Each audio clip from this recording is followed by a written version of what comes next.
How about in those that had market-creating strategic moves? Is there a difference between those that succeeded and those that attempted but failed? So we had two sets of control groups.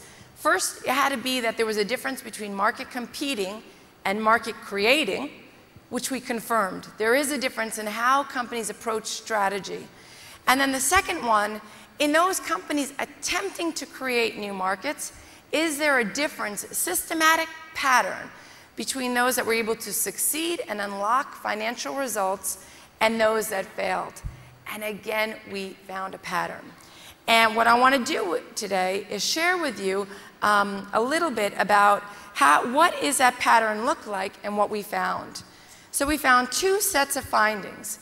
The first set of findings was that we called these market competing strategic moves, basically red ocean strategy, because in almost every industry that we could find, and virtually every government today will tell you that they're operating in the red increasingly. Intense competition, margins are shrinking, harder to get new investments, more competition.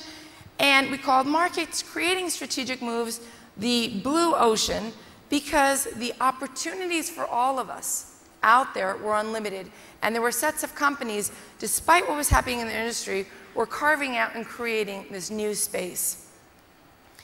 The differences that we found were that, conceptually, companies that were market creating, market competing, what they did is they took the structure of their industry for granted. It's tough. And they built their strategy based on it. But companies that created new markets, created blue oceans, they said, I am going to have my strategy shape the structure of my environment, because industry structures are not given. They are not a product of nature. They're a product of our minds. We have created them, and they can be reconstructed in your favor.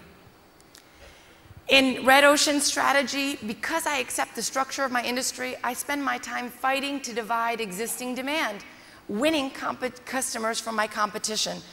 Blue ocean strategy does that, but they say, wait a minute, the amount of people in the universe is so broad versus what my industry attracts.